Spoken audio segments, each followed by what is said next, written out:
Assalamualaikum warahmatullahi wabarakatuh.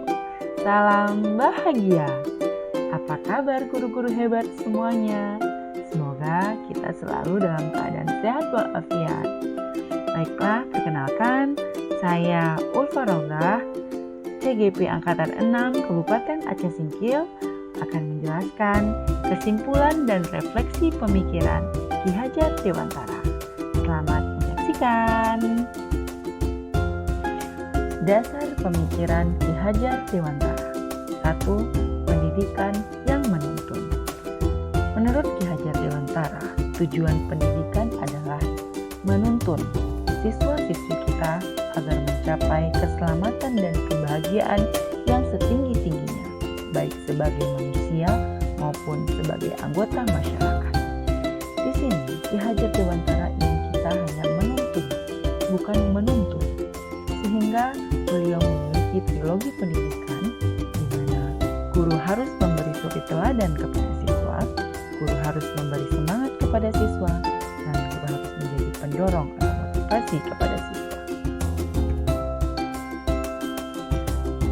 2. Pendidikan yang sesuai dengan kodrat alam dan kodrat zamannya. Kodrat alam berkaitan dengan sifat dan bentuk lingkungan di mana anak berada.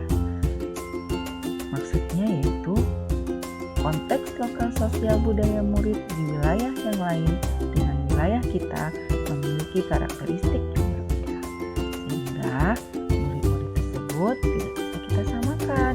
Contohnya seperti wilayah pantai dengan wilayah pegunungan. Siswa yang di wilayah pegunungan tidaklah sama karakternya dengan siswa di wilayah pantai. Begitu juga dengan di Indonesia bagian barat dan Indonesia bagian timur. Jadi, pendidikan tidak bisa kita samaratakan. Kodrat zaman berkaitan dengan isi dan irama.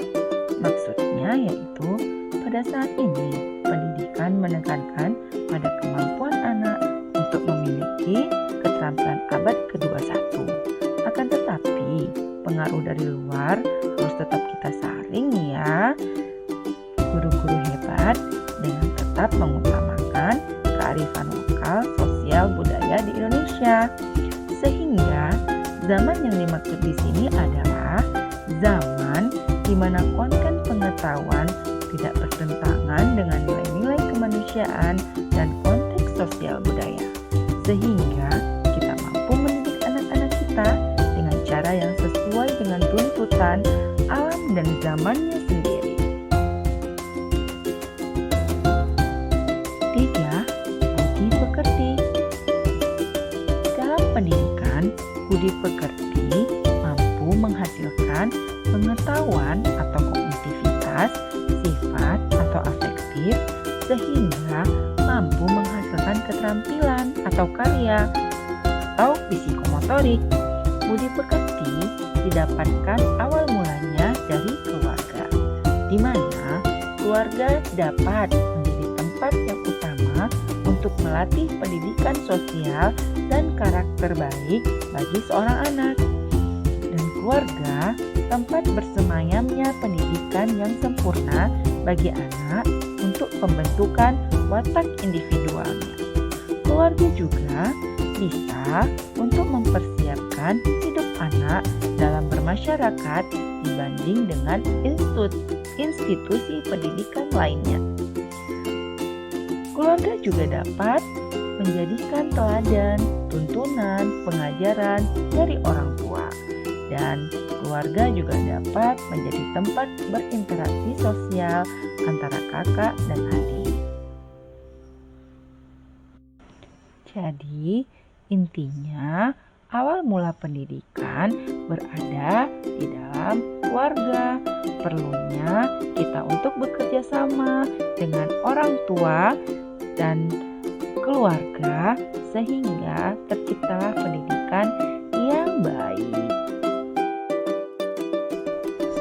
Nah, guru-guru hebat, tahu nggak sih bahwa pendidik itu diibaratkan seperti Pak Tani dan anak-anak diibaratkan seperti memilih benih padi yang akan ditanam. Jika ingin mendapatkan padi yang berkualitas, hendaknya padi tersebut ditanam di lahan yang memiliki pengairan yang baik, tanah yang bagus, dan pupuk yang berkualitas. Tidaklah mungkin padi yang ditanam akan tumbuh jagung. Begitu juga anak-anak kita akan tumbuh jika kita berikan perhatian dan tuntunan yang baik juga.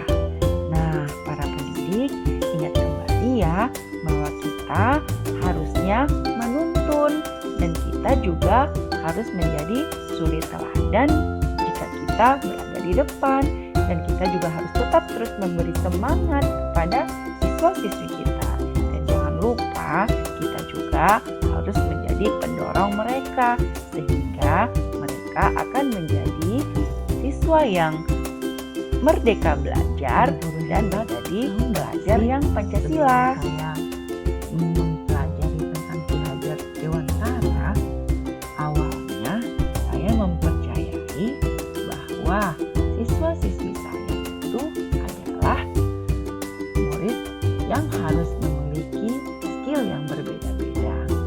Kedua, saya percaya murid saya harus mampu menguasai bidang studi saya.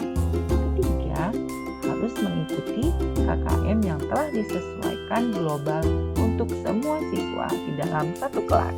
Yang ketiga, murid harus patuh kepada guru. Yang keempat, mengutamakan kognitif anak dibandingkan dengan aspek lainnya seperti keterampilan dan karakteristiknya. setelah saya mempelajari pemikiran Ki Hajar Dewantara, saya akan melakukan perubahan dari pemikiran dan perilaku saya setelah mempelajari itu.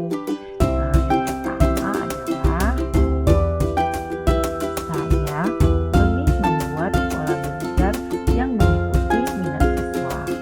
Yang kedua, saya tidak memaksakan murid saya semua harus bisa dalam bidang studi saya, tapi mereka harus tahu apa sih yang ada di dalam bidang studi saya.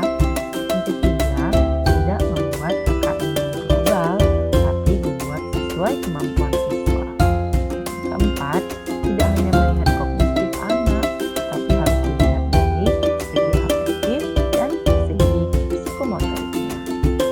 Selanjutnya, berusaha untuk selalu bijaksana dalam menempatkan diri terhadap siswa dan lebih heart to heart dalam memberikan nasihat kepada siswa. Penerapan pada kelas sesuai dengan pemikiran Ki Hajar Dewantara yang akan saya lakukan adalah: pertama, menjadi guru penuntun. Yang kedua, mampu mengidentifikasi murid. Yang ketiga, membuat suasana kelas menjadi senang dan bahagia.